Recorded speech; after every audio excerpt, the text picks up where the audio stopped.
अवतार का माना हुआ अवतरित, जिसको उतारा जाए। ये पैसिव वॉइस है, अवतार।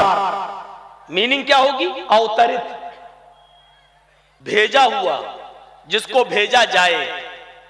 अब सुनिए, जिसको भेजा जाएगा इसका मतलब यह है कि उसका भेजने वाला भी कोई होगा, लेकिन ये किसी सही हदीस से साबित नहीं है। लेकिन यह है कि बहुत आए, कोई खास गिनती उनकी बताई नहीं है किसी हदीस के अंदर, सही हदीस के अंदर।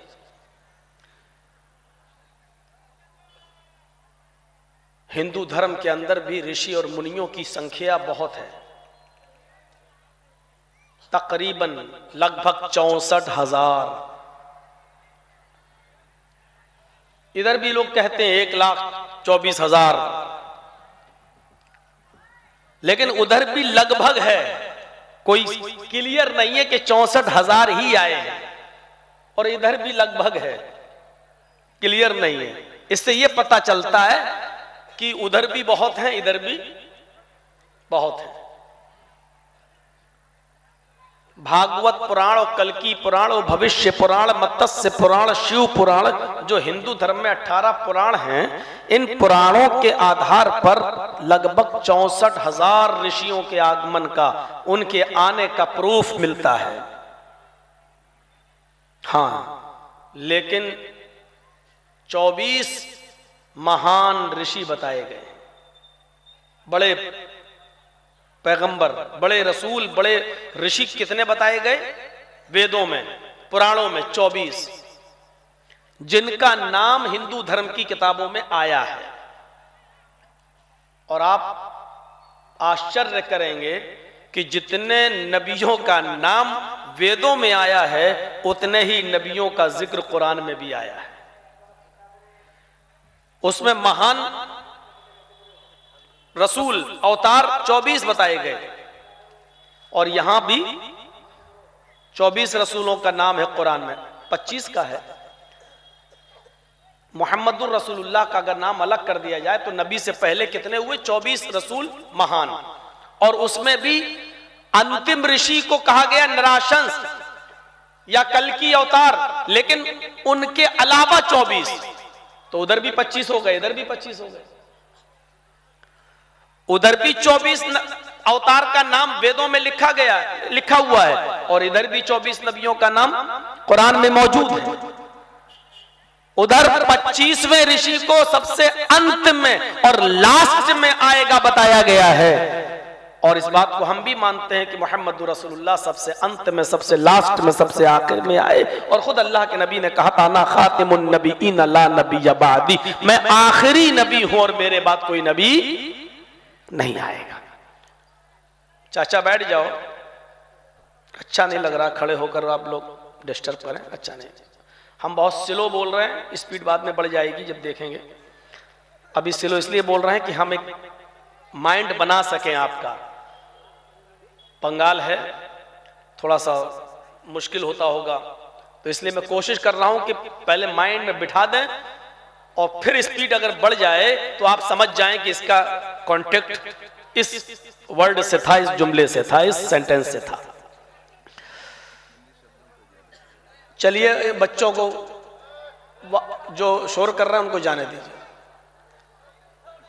बीच में कोई आदमी डिस्टर्ब ना करे। हाँ, तो मैं कोशिश कर रहा हूं कि आपको समझा सकूं। 24 महान ऋषि उधर भी बताए गए हैं, और इधर भी 24 नबियों का नाम आया है। कहा जाता है अवतार। हिंदी में क्या शब्द इस्तेमाल होता है या संस्कृत में? अवतार। और अवतार की मीनिंग जब आप देखेंगे डिक्शनरी में, नालंद विशाल शब्द सागर वगैरह जो हिंदू धर्म की जो वो हैं डिक्शनरी हैं, लुगत है, उसमें अवतार का माना या उसका अर्थ लिखा है ईश्वरत्व का। थोड़ा सा डिफिकल्ट है, मुश्किल है, इसको मैं समझाऊंगा। ईश्वरत्व का मनुष्यत्व में परिणित होना। संस्कृत इनटू हिंदी डिक्शनरी में लिखा है अवतार संस्कृत शब्द और उसके सामने उसकी मीनिंग लिखी है ईश्वरत्व का मनुष्यत्व में परिणित होना। इसको समझ लीजिए क्या है।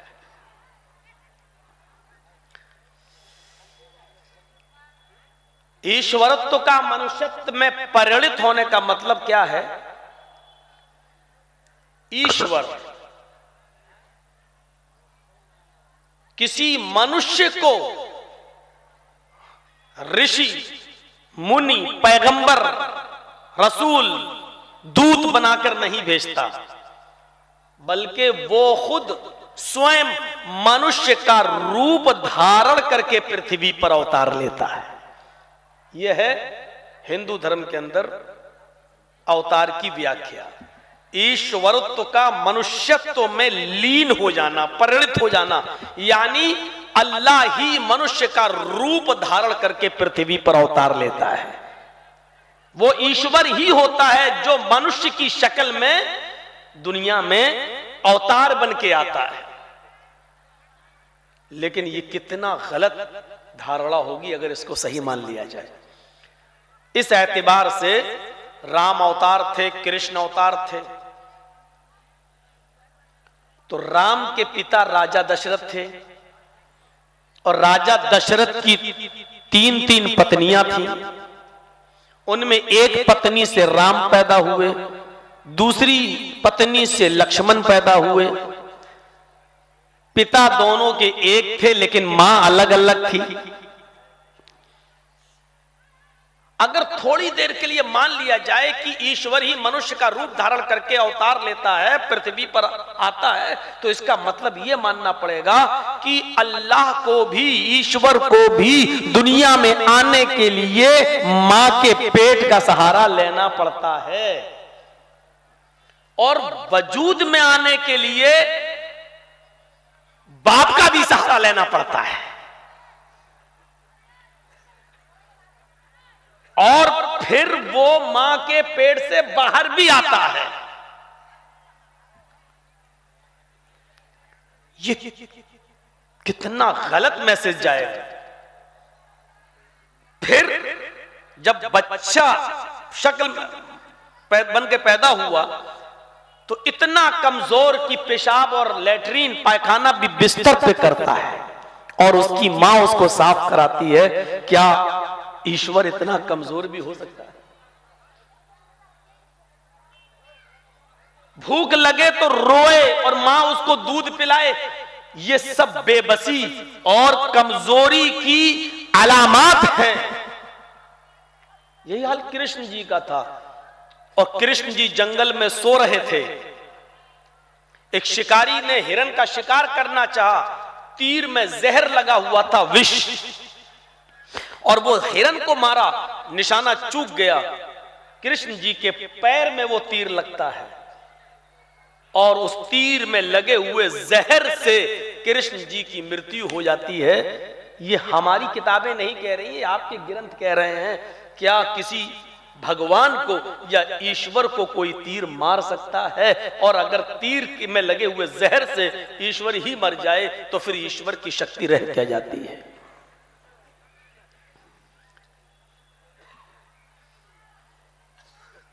इसी से हमारे हिंदू भाइयों में यह अकीदा पैदा हुआ, यह आस्था पैदा हुई कि आत्मा ही परमात्मा है। हम लोग भी, हमारा अकीदा क्या है? अल्लाह ताला ने आदम अलैहिस्सलातु वस्सलाम का दुनिया भर की मिट्टी से उनका पुतला बनाया और पुतला बनाने के बाद उसमें रूह डाली, फूंका। तो जो फूंका था वो रूह जो आदम अलैहिस्सलाम के अंदर आई, तो उसी को हिंदू धर्म के अंदर यह कहा गया है कि वो रूह जो है, जो अल्लाह ने फूंका था, जो ईश्वर ने, उसको कैसे मौत आ सकती है? और यह हकीकत है कि रूह कहां मरती है? बॉडी मरती है, रूह तो निकाल ली जाती है। जो फरिश्ते उसको लेकर, अच्छे हैं फरिश्ते, अच्छी बॉडी है, अच्छा नेक काम किया है तो अच्छे फरिश्ते, मलकुल मौत जब रूह को निकाल लेता है तो नेक फरिश्तों के हवाले कर देता है, और बुरा आदमी है तो उसकी रूह को मलकुल मौत निकाल के उन फरिश्तों को दे देता है जिनको बुरे लोगों की रूह को ले जाने का हुक्म दिया गया है। वो कहते हैं कि हमारे जिस्म के अंदर जो आत्मा है वही परमात्मा है, वो ईश्वर का एक जुज है, अल्लाह का के मुंह से निकले हुए फूंक का एक पार्ट है, लिहाजा वो भी अल्लाह है। इसलिए क्या कहते हैं, आत्मा ही परमात्मा है। लेकिन हम लोग, या हमारा अकीदा यह है कि आत्मा को परमात्मा नहीं माना जा सकता है। अगर आत्मा ही को परमात्मा मान ले तो बड़ी गड़बड़ी पैदा होगी। जर्जिस साहब के अंदर भी ये रूह है, यही आत्मा है, इसी को परमात्मा अल्लाह मान ले। और एक औरत के अंदर भी रूह है, उसके अंदर भी आत्मा है, उसको भी परमात्मा मान ले। तो मेरे अंदर भी अल्लाह, उसके अंदर भी अल्लाह, मेरे अंदर भी ईश्वर, उसके अंदर भी ईश्वर। और जब शादी होती है, शौहर जब अपनी पत्नी से संभोग करता है, हम बिस्तरी करता है, तो इसका मतलब क्या हुआ, अल्लाह अल्लाह से हम बिस्तरी कर रहा है, ईश्वर ईश्वर से मिल रहा है। उसके अंदर भी आत्मा है, मेरे अंदर भी आत्मा है, और आत्मा ही परमात्मा है। तो इसका मतलब यह है कि परमात्मा परमात्मा के साथ संभोग कर रहा है। एक आदमी ने बंदूक उठाई और एक आदमी को शूट कर दिया, एक मारने वाला एक मरने वाला। मारने वाले में भी आत्मा है, मरने वाले में भी आत्मा थी, और आत्मा ही परमात्मा है। तो इसका मतलब यह हुआ कि परमात्मा ने परमात्मा ही को मार दिया।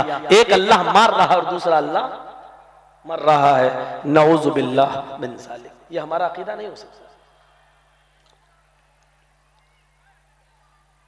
कितनी गड़बड़ियां पैदा हो गई। हमने कहा तेरी मां का, जवाब तुमने भी दिया तेरी मां का। हमारे अंदर भी आत्मा है, आपके अंदर भी आत्मा है, आत्मा ही परमात्मा है। तो इसका मतलब परमात्मा परमात्मा को गाली भी दे रहा है। अगर हम इस आत्मा ही को परमात्मा मान लें तो जीना हराम हो जाएगा। अल्लाह के ऊपर से फिर विश्वास ही उड़ जाएगा। एक अल्लाह मार रहा है, दूसरा अल्लाह पिट रहा है।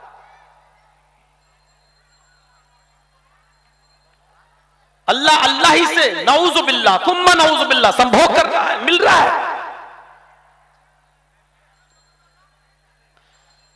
तो यह अकीदा बिल्कुल दुरुस्त नहीं है। अल्लाह कहां है, सुम्मस्तवा अलल अर्श, वो अर्श पर है। वो स्वयं अवतार ग्रहण नहीं करता, बल्कि मानव जाति में, इंसानों ही में से किसी मनुष्य को, जिसको वो चुन लेता है, मुंतखब कर लेता है, पसंद कर लेता है, उसको रसूल बनाता है और उसके पास अपना फरिश्ता भेजता है पैगाम देकर। उस फरिश्ते को हम जिब्राइल कहते हैं, और उसी फरिश्ते का नाम वेदों में परशुराम आता है, परशुराम। तो ये अकीदा सही नहीं है कि ईश्वर ही मनुष्य का रूप धारण करके पृथ्वी पर अवतार लेता है। ऐसा नहीं होता है। अगर ऐसा होगा तो गलत। अवतार का अब माना क्या हुआ, अवतार का माना हुआ अवतरित, जिसको उतारा जाए। ये पैसिव वॉइस है, अवतार। मीनिंग क्या होगी, अवतरित, भेजा हुआ, जिसको भेजा जाए। अब सुनिए, जिसको भेजा जाएगा, इसका मतलब यह है कि उसका भेजने वाला भी कोई होगा। आपको तकरीर सुनाई जा रही है, इसका मतलब यह है कि सुनाने वाला भी कोई है। आप पैदा किए गए हैं, इसका मतलब यह है कि आपका पैदा करने वाला भी कोई है। अवतार की मीनिंग हुई अवतरित, जिसको भेजा गया हो। इसका मतलब यह हुआ कि उसका भेजने वाला भी कोई है। लिहाजा भेजने वाले को हम क्रिएटर ऑफ यूनिवर्स कहते हैं, मास्टर ऑफ वर्ल्ड कहते हैं, सुपर पावर कहते हैं, और जिसको भेजा जाए वो इंसान ही हो सकता है, कोई दूसरी मखलूक नहीं। इसलिए कि इंसानों के लिए इंसान ही को नबी और पैगंबर बनाकर भेजा जाएगा, क्योंकि वो इंसान ही उसके लिए आइडियल और मॉडल और नमूना होगा, दूसरा कोई आइडियल और मॉडल नहीं हो सकता।